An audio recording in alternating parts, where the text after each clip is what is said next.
سيدي، إذا أنت عم تبكي معناها كلنا رح ننهار.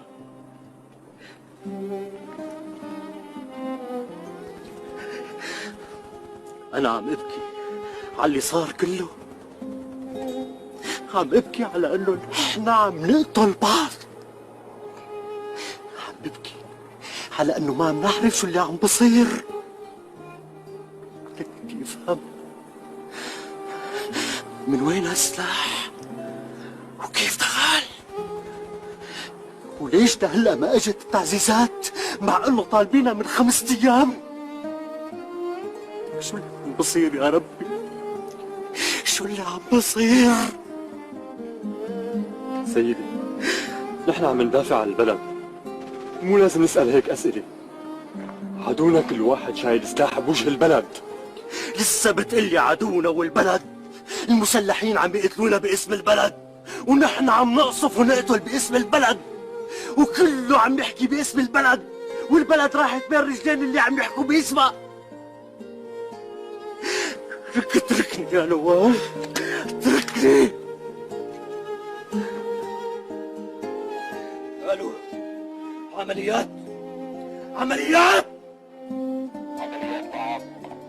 لك شو عمليات معي؟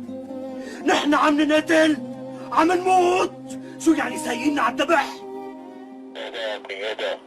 لك كيف بدي اهدى؟ كيف؟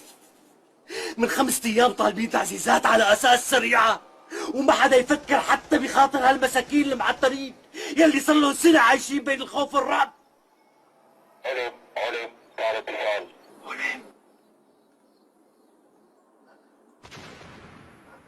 الو، عمليات، عمليات.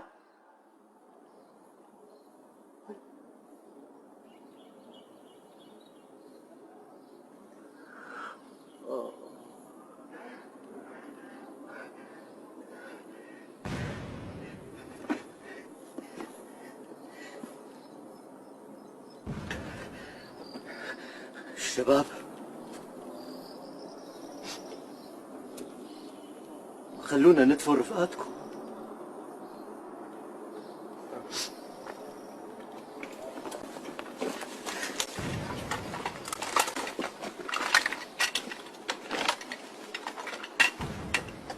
الله محييكم يا شباب، يا أبطال.